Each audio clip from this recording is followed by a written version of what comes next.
Peace is not the absence of war, it is a virtue, a state of mind, a disposition of benevolence, confidence, justice.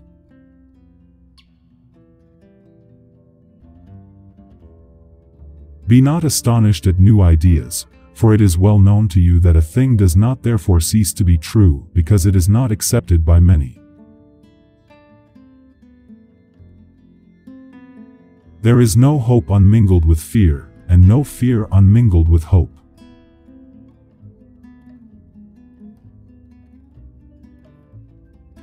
Insofar as the mind sees things in their eternal aspect, it participates in eternity.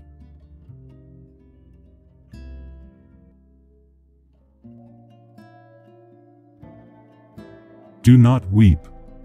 Do not wax indignant. Understand.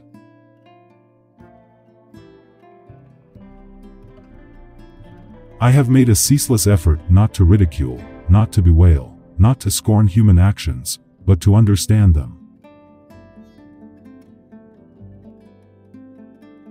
I do not know how to teach philosophy without becoming a disturber of the peace.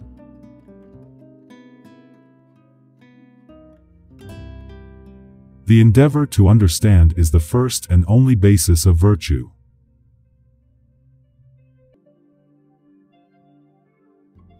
He alone is free who lives with free consent under the entire guidance of reason.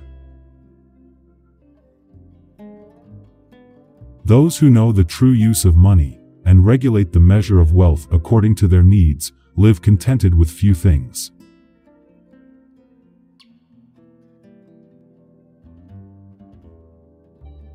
I do not know how to teach philosophy without becoming a disturber of established religion. The less the mind understands and the more things it perceives, the greater its power of feigning is, and the more things it understands, the more that power is diminished. I would warn you that I do not attribute to nature either beauty or deformity, order or confusion. Only in relation to our imagination can things be called beautiful or ugly, well-ordered or confused.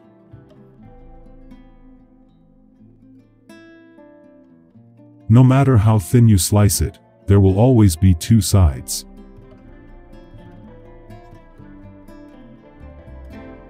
By that which is self-caused, I mean that of which the essence involves existence, or that of which the nature is only conceivable as existent.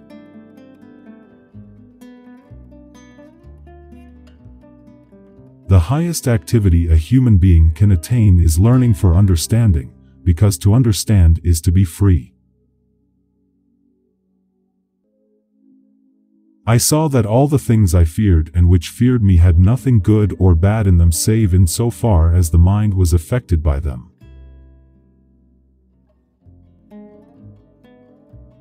Everything excellent is as difficult as it is rare.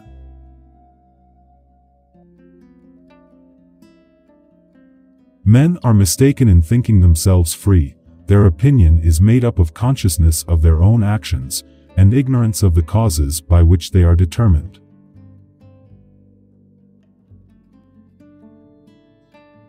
Whether this desire for sex is moderate or not, it is usually called lust.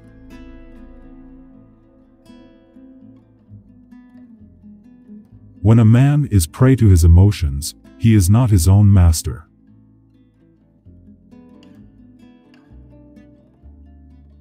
In practical life, we are compelled to follow what is most probable. In speculative thought, we are compelled to follow truth.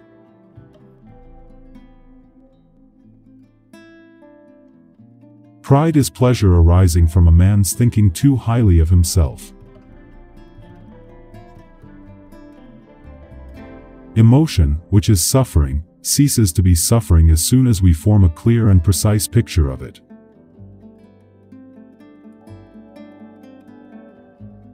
It is certain that seditions, wars, and contempt or breach of the laws are not so much to be imputed to the wickedness of the subjects, as to the bad state of the dominion.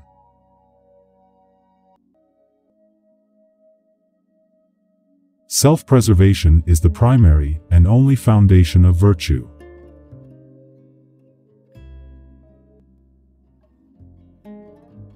All happiness or unhappiness solely depends upon the quality of the object to which we are attached by love.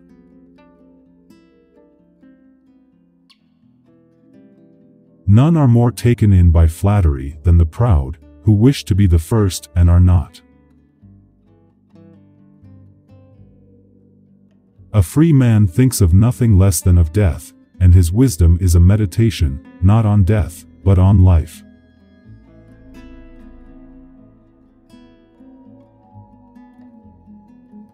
These are the prejudices which I undertook to notice here. If any others of a similar character remain, they can easily be rectified with a little thought by anyone. Only in relation to our imagination can things be called beautiful or ugly, well-ordered or confused. Better those right counsels be known to enemies than that the evil secrets of tyrants should be concealed from citizens.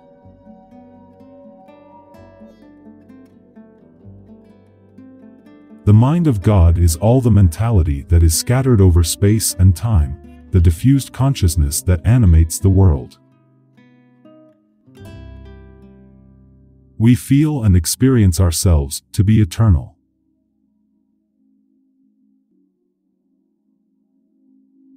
Minds, however, are conquered not by arms, but by love and nobility.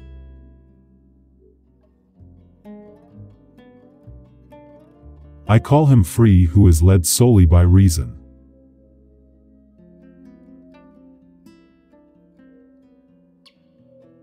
All things excellent are as difficult as they are rare. Will and intellect are one and the same thing.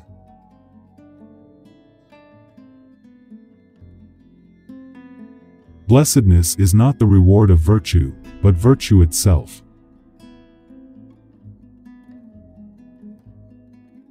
Things which are accidentally the causes either of hope or fear are called good or evil omens. The harder it is to bring a woman to orgasm, the easier it is to bring her to hysteria.